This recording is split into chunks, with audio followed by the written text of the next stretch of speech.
Hi, I'm Kim Vanell in Wanganui, New Zealand. It's Tuesday, January 20th. Today, the Greenland fight is heating up, with Trump saying missing out on the Nobel Peace Prize means he's not bound to pursue peace. We hear from the man ICE officers dragged nearly naked into the snow in Minnesota. And spy base or diplomacy hub. China's mega embassy in London looks set to get the green light. This is Reuters World News, bringing you everything you need to know from the front lines in 10 minutes, 7 days a week.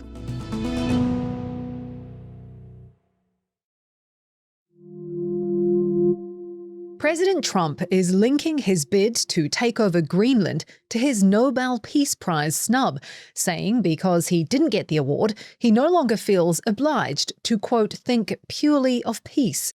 He made the comments in a text to the Prime Minister of Norway. Reporter Nora Bulli in Oslo says that was in response to a message aimed at calming the Greenland rhetoric. It kind of did the opposite. If you look at it, it also arrived very promptly.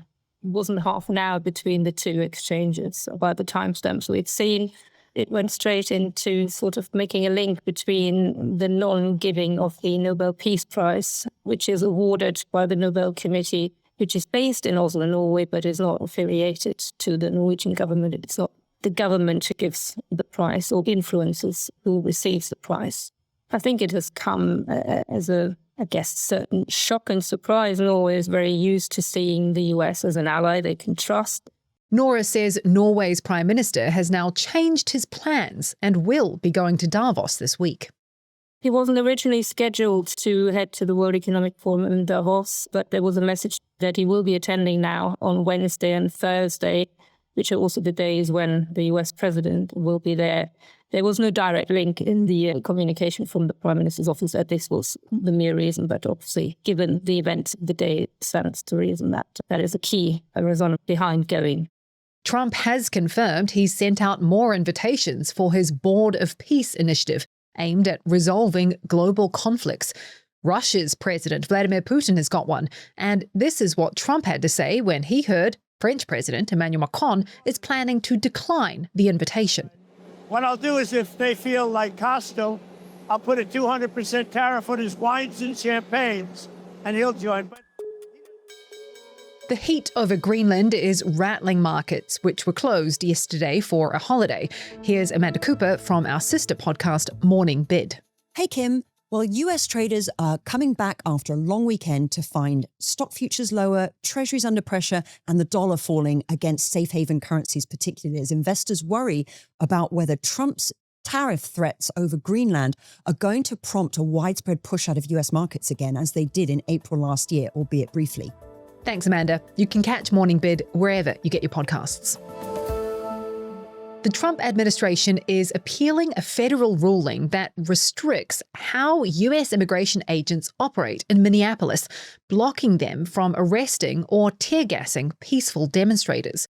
It comes as outrage grows over the case we told you about yesterday of an older man in St. Paul who was dragged into the snow by ICE agents wearing only his underwear and a small blanket.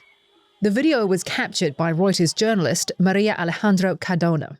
Then all of a sudden, I'm telling our security advisor, hey, that's another ICE vehicle. Oh, look, there's one behind us. And then all of a sudden, he tells me, agents are out, agents are out. And it's like, grab our gear, get out of the car immediately and film. Maria's footage went viral. She went back to the house to meet the man, ChongLy Thao, who goes by Scott, to get the full story. So it seemed that his daughter-in-law was in the home with him. He was in his bedroom. He was on like a conference call with some friends. They were doing karaoke. And his grandson was in the living room sleeping. So right by the door, actually. And daughter-in-law came to the room and said, Dad, there's ice out there. I said, what? Yeah, there's ice out there. Agents using a battering ram broke down the front door. She grabs her son and they run into his bedroom and they lock the bedroom door. And he says that they knocked, asking him to, come out, and he unlocks the door. And then suddenly there's a gun pointed at us. And they're scared. they say, hey, you got to come with us. I did, and suddenly they just handcuffed me. ChongLy Thao is a naturalized US citizen who says he came to the US with his mother from Laos when he was 4. He says his daughter-in-law went to get his ID, but agents didn't want to wait.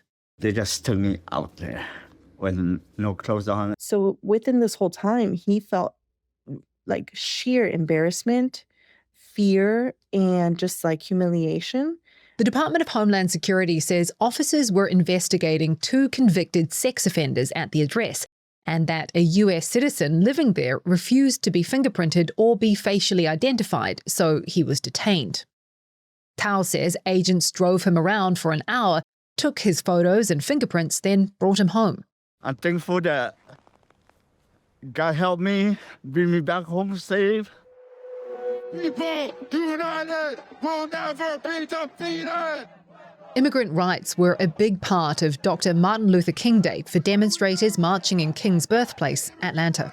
We all have rights, and I think that's what MLK would say about ICE, that they're violating those rights. Union member Brandon Beckham there saying ICE is not upholding King's legacy. He was joined by hundreds of others calling for an end to all forms of social injustice. Celebrations in Raqqa, northeast Syria, as the government announces a ceasefire with the Kurdish-led Syrian Democratic Forces, or SDF.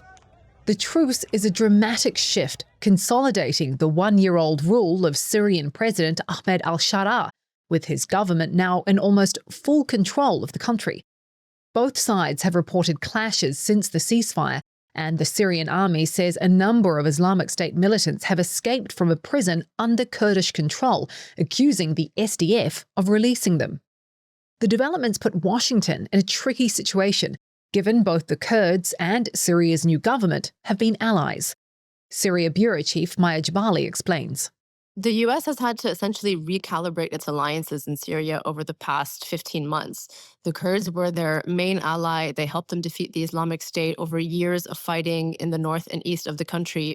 But since Shara's forces ousted Bashar al-Assad from power, Washington has been building increasingly close ties with him and his government. So a battle in which those 2 U.S. allies are being pitched against one another has been very complicated for the U.S. But overall, it does look like the Americans have sided just a little bit more closely with Shara than they have with the Kurds. And what we're hearing from Kurdish officials is the sense that the U.S. has abandoned them and that it did not intervene to stop this offensive in the ways that the Kurds were hoping it would. Demonstrators turned out in London over the weekend, angry over the possible opening of a new, large Chinese embassy. The UK government is going ahead, despite concerns that it would pose a national security risk. Andrew McCaskill in London explains why. This has been opposed by many politicians, both in Britain and the United States, who think this very large embassy could be used as a base for spying. It's also an example of how China is using its increased power to get what it wants. For example, Britain also wants to rebuild its much, much smaller embassy in Beijing, but China has denied Britain the right to do so unless it's able to build this much bigger embassy. And Andrew says it's put Britain's Prime Minister, Keir Starmer, in a difficult position. On the one hand, Starmer has made improving ties with China one of his main foreign policy priorities. He's desperate for Chinese investment to meet his target to revive Britain's anemic economic growth. But on the other hand, he's been told by lots of politicians that allowing China this very large embassy is going to leave Britain vulnerable for potentially decades to come. And finally, all is not well at brand Beckham. Brooklyn Peltz Beckham, the eldest son of David and Victoria Beckham, says he's cut ties with his family in a post on Instagram. He accuses his parents of years of control, public pressure, and media manipulation. David and Victoria have yet to publicly respond.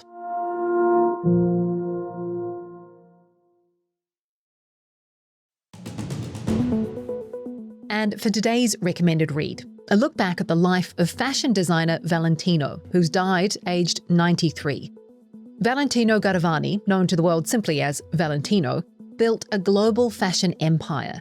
His designs are described as graceful, sophisticated, and feminine, bringing a new color to the fashion world, which became known as Valentino Red. You can read more and see some of his creations by following the link in the description. For more on any of the stories from today, check out Reuters.com or the Reuters app. Don't forget to follow us on your favorite podcast player. If you're listening on a smart speaker, just ask for the latest news from Reuters 7 days a week. We'll be back tomorrow with our daily headline show.